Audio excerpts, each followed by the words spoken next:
Okay, guys, today we're going to be talking about the Bermuda Triangle, which was coined in 1964 by a man named Gaddis of Pulp magazine, who he was a writer, and he was the one that actually came up with it. It's also been called the Devil's Triangle by some, and some random facts about it.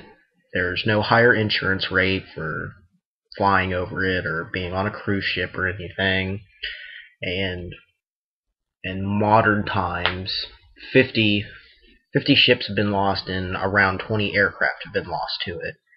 They claim that thousands have been lost before, but there's not a real way to tell. And for my first source, I used a man named Charles Blitzer, and he is a supernatural theorist, to say, and he's written many books and has researched into a lot of different things, such as the Bermuda Triangle, Stonehenge, UFOs, all that kind of stuff. And the biggest cause that he lists is that there is leftover Atlantis technology somewhere inside the triangle that actually is what causes the compasses to mess up, and he's actually used that to blame why all of these things have happened. And in pre-modern times, we'll say, there was a psychic that mentions that the triangle will be found in 1968, which he didn't call it the triangle or Bermuda or anything like that. He said that the Meany Road, which is, if anybody knows the lore to Atlantis, is the road that you actually take to get to Atlantis. It's basically the same lore as the Golden Road of El Dorado. And shortly before that, Gladys had called the Bermuda Triangle that in 1964, which just kind of added fuel to the fire for any theorists that think that is actually what it is. And another thing is that there are a lot of people that claim that's a common place for UFOs to land. And just so you get an idea of where the triangle is, I have made a very crude drawing. And this is actually where it is. It's in between Florida, Bermuda, and San Juan in Puerto Rico. And it's a rather large area. Most people think it's kind of small, but it's not. And you won't find it on any normal map. You basically have to look it up or buy a specific map that would show you where it is. And the second source that I have found was through our U.S. Navy, which they travel through that area all the time, especially being that close to our border. And they refuse to acknowledge the existence, of anything happening in that triangle. They'll admit that, people call that the Bermuda Triangle, but that's about it.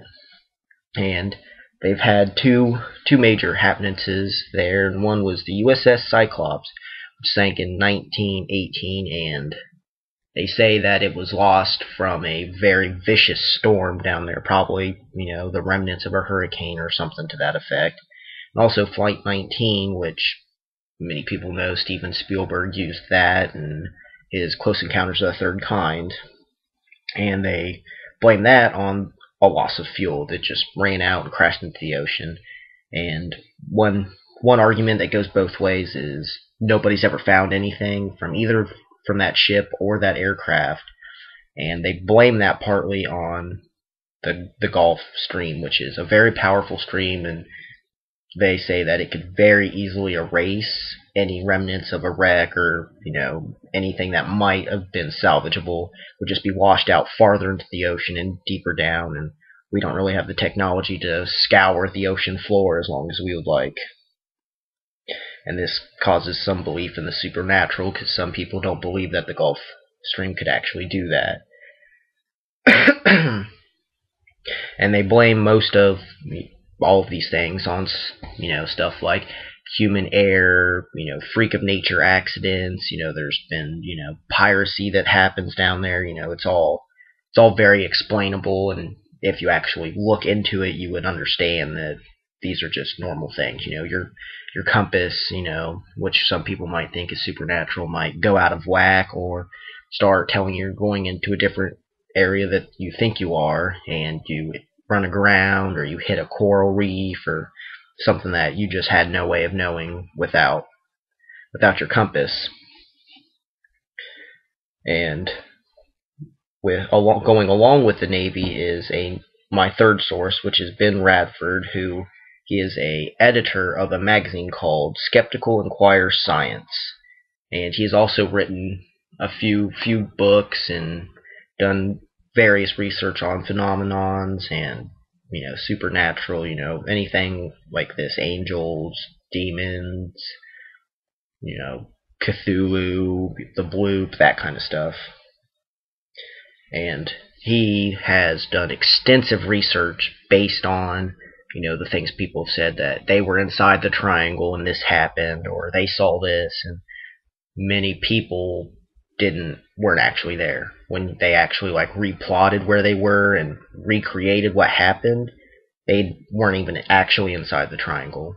And he believes that a lot of people are more interested in the story of the Bermuda Triangle and the Devil's Triangle and the Road to Atlantis and all that stuff, which everybody would like to read that, especially if you see it in a magazine or something and you see a writer has written a short story on occurrence that happened that somebody saw firsthand, and he chalks everything up to be very explainable, just like the Navy. And he thinks that it was mostly people not actually knowing where they were, people making stories up to get their 10 seconds of fame, or just embellishing very, very largely that they saw the road to Atlantis, and or they saw a UFO touchdown, and that kind of stuff. And that's why nothing's been salvageable, not the things that many people have proved with science. And the Bermuda Triangle has actually been debunked for quite some time. Now, people still write about it, people still use it in works of fiction, and it's a really easy thing to get into and actually try and believe in. A lot of people like to believe in Atlantis and El Dorado and UFOs and all that stuff, which is fine, but there's no actual proof.